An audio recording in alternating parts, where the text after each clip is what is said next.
G'day. We're down at Caves Beach actually, where there's lots of caves along the rocky cliff face, and we're looking at particularly at Bible readings that feature a cave somewhere, and we're looking at Hebrews 11 right now. Faith is the confidence in what we hope for and assurance about what we do not see. This is what the ancients were commended for. And reading further on from verse 29, by faith people passed through the Red Sea as on dry land, but when the Egyptians tried to do so, they were drowned. By faith the walls of Jericho fell after the army had marched around them for 7 days. By faith the prostitute Rahab, because she welcomed the spies, was not killed with those who were disobedient. And what more shall I say? I do not have time to tell you.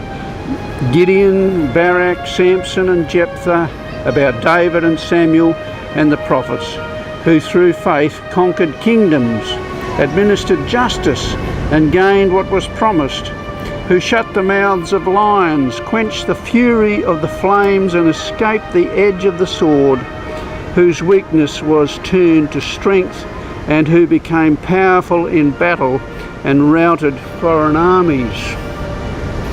Women received back their dead, raised to life again. There were others who were tortured, refusing to be released so that they might gain an even better resurrection. Some faced jeers and flogging and even chains and imprisonment. They were put to death by stoning. They were sawed in two. They were killed by the sword. They went about in sheepskins and goatskins, destitute, persecuted and mistreated. The world was not worthy of them. They wandered in the deserts and mountains, living in caves and holes in the ground, like this one.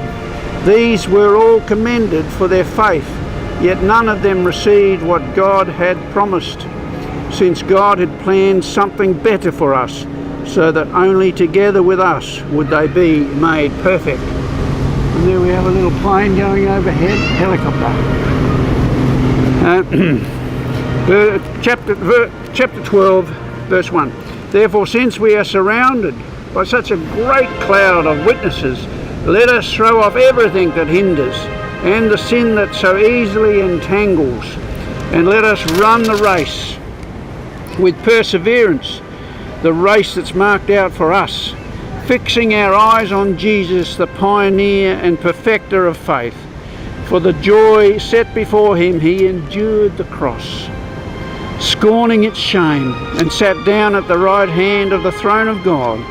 Consider him who endured such opposition from sinners, so that you will not grow weary and lose heart. Wow, so we're looking at people in the faith dictionary of Hebrews, the faith record, the history book of faith people, right back to the time when they were living in caves and doing all sorts of things and being persecuted, being martyred for the kingdom of God. Strongly urge you to get into the Word. It will inspire you, it will lift you up, it will spur you on to run your race worthy of what you're called to do. Get into the Word, and may the Word get into you. You have a great day. We'll see you later.